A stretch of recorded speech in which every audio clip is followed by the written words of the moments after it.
In the last video, I discussed how dissociative disorders, such as dissociative identity disorder, have root in childhood, unmet needs, and instability.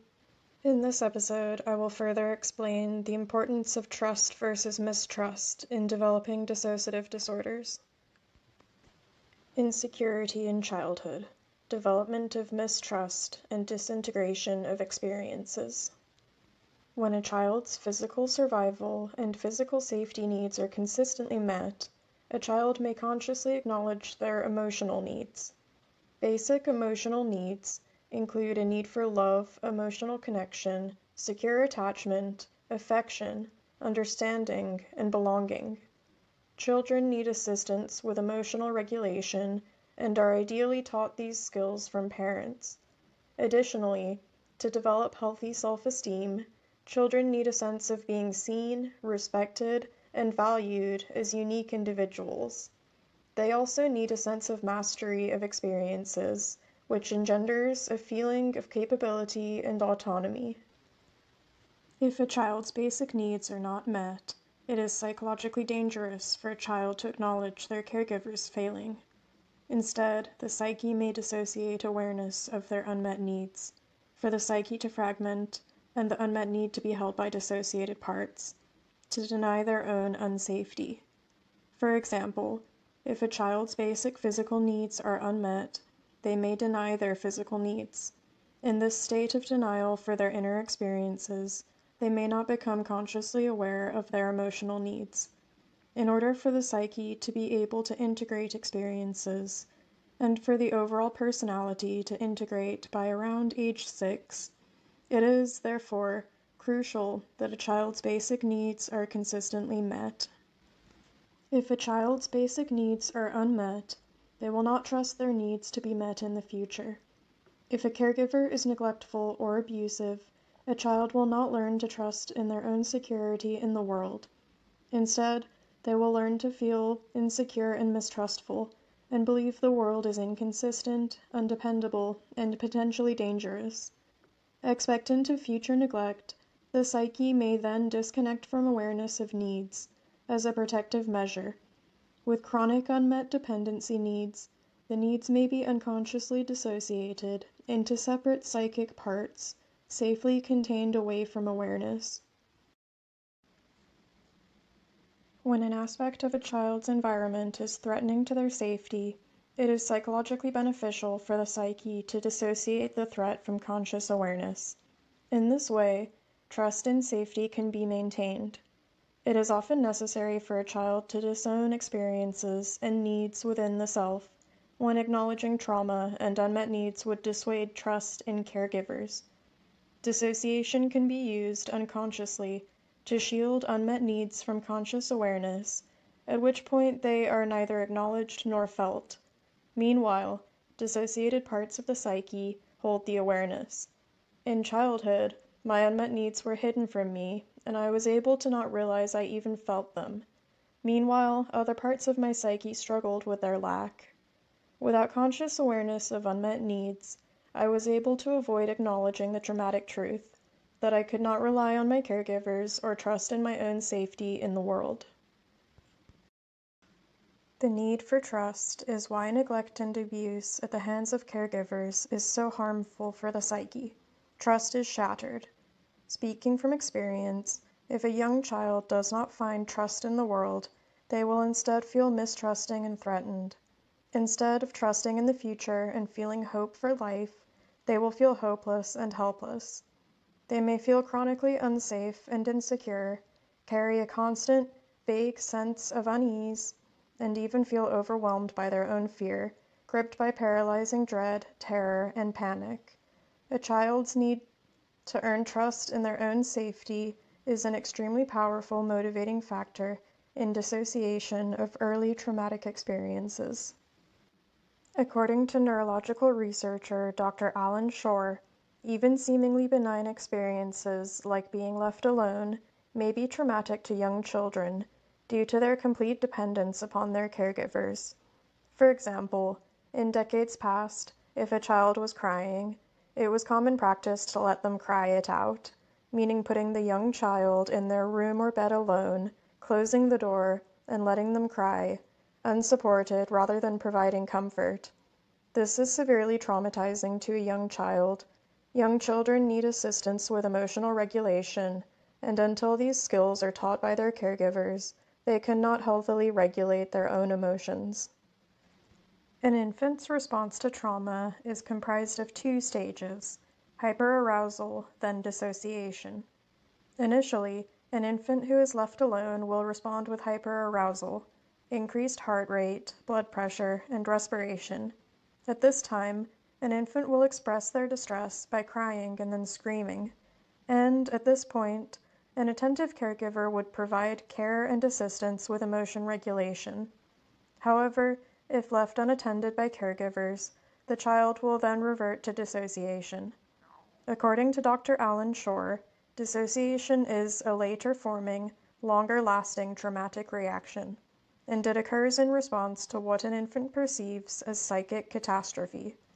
As such, although a child who is left to cry it out may appear to fall into a peaceful sleep, they may actually be in a frozen state of dissociated terror. This example illustrates the importance of attentive caregiving in avoiding a dissociative response. It used to be commonly believed that a child would not be negatively impacted by such treatment, under the mistaken belief that they would not remember. However, even if the mind forgets, even if an explicit memory is not formed, the emotions are remembered and stored in the body. This is because implicit memory, the sensory and emotional experience of events, is intact from birth. Although an infant may not explicitly remember their state of distress, the memory of the emotion is retained. In this way, overwhelming emotions can represent lasting trauma in the psyche, especially when those emotions are dissociated from conscious awareness and left unprocessed. To further understand how traumatic memory is held in the body and subconscious, and to learn more about treatment options, helpful resources include The Body Keeps the Score by Dr. Bessel van der Kolk and Waking the Tiger, Healing Trauma by Dr. Peter Levine. Coping with an Unstable World by Disconnecting from Experiences. Stability and consistency within a caregiver relationship is crucial in order for an infant to develop clear expectations about the world and themselves. Stability provides a solid ground of safety, so to speak, which allows children to adapt to the inner changes that naturally occur during development, like recognition of emotions and autonomy from parents, and other potentially unnerving experiences that require children to find equilibrium or risk destabilization. If situated in an unstable, unsafe, and unpredictable environment, a child's psyche reacts by creating its own stability. The psyche tunes out external experiences and shuts down internal experiences in order to maintain a necessary sense of stability, achieved with dissociation. In such situations, dissociation becomes a well-maintained protective barrier. I view psychic fragmentation as an extreme manifestation of disorganized attachment. In terms of attachment styles, disorganized attachment refers to attachment that is unstable, oscillating between approach and retreat.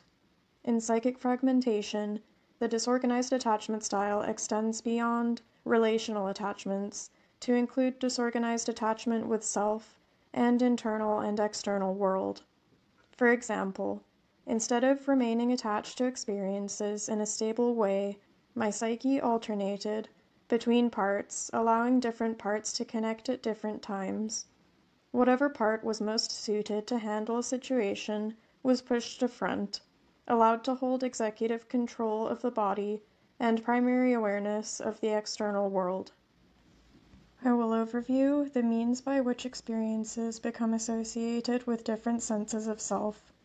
The psyche's mental actions, like personification of experiences, can be interrupted by traumatic overwhelm. In this way, the psyche's mental level, which refers to the level of psychological functioning, drops in response to traumatic events. In cases of psychic fragmentation, different parts will possess different mental levels of functioning. Psychic parts that hold a greater level of trauma, emotional parts, will possess a lower mental level, while the relatively trauma-free parts, apparently normal parts, can achieve a higher mental level. The mental level of a part is important because mental level dictates the psyche's ability to engage in different actions, like executive functioning skills to be able to plan, focus upon, and execute tasks, or the personification and integration of material. A relatively low mental level, lower mental functioning, and less mental effort is required to integrate experiences deemed similar to those already known to the individual and experiences which do not involve extreme emotions. Therefore, psychic parts with a low mental level, like trauma-holding parts, are able to integrate experiences that correlate with their earlier experiences. However, it takes a higher mental level, greater mental functioning, and more mental effort to synthesize and personify new and highly emotional experiences. According to many clinical studies, experiencing overwhelming events can interrupt the psyche's usual integrative mental actions. One usual integrative mental action the psyche takes is to personify events. Therefore, if an event is considered psychologically overwhelming, mental actions like personification may be inhibited. If stress becomes overwhelming, mental level drops and integration of material is not achieved. When a traumatic event is not personified, an individual may develop full dissociative amnesia for the experience, or amnesia for parts of the experience, resulting in conscious awareness of an event but as factual knowledge that does not seem applicable to oneself. Without personification, experiences are rendered ego-dystonic, not associated to one's own sense of self. Because of this failure of integrative mental actions due to traumatic overwhelm, an individual who has undergone a traumatic event may report feeling as if it happened to someone else. When the mental action of personification is not achieved, this results in memories being stored as semantic rather than episodic memory. Semantic memory, which applies to words and knowledge of the world, lacks a self-reflective aspect, meaning it is not consciously linked to a personal experience or applied to a sense of self. Episodic memory, in contrast, which applies to memories of events in one's life, involves the knowledge that the experience comes from one's own past and is associated with one's own sense of self. In those with dissociative disorders, traumatic experiences appear to be more likely encoded as complex sensory motor and affective experiences pertaining to senses and emotions, which remain partially unintegrated. This lack of full integration leaves certain experiential information inaccessible to the normal psychic processing involved in the creation of episodic, personified memory.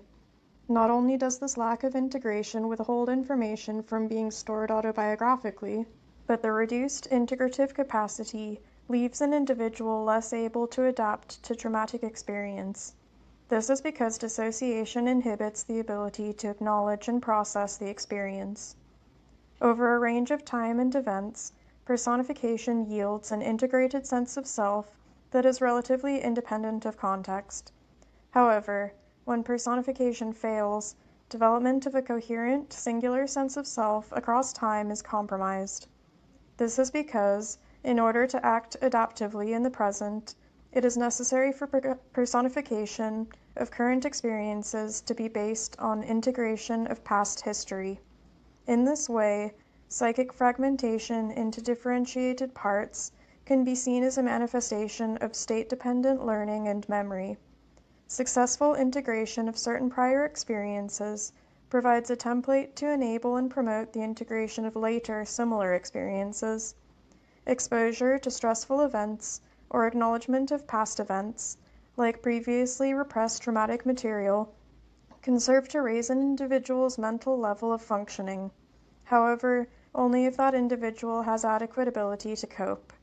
In this way, as a system heals and processes trauma, the mental level of different system members is raised to contribute to greater functionality of the entire system. In this episode, I have discussed the function of dissociation in bringing stability to the psyche, and the effect childhood instability and mistrust has on development of dissociative disorders. In the next section, I will further discuss theories behind dissociative disorders, such as the theory of structural dissociation of the personality. I hope you found this information helpful, and thank you for listening.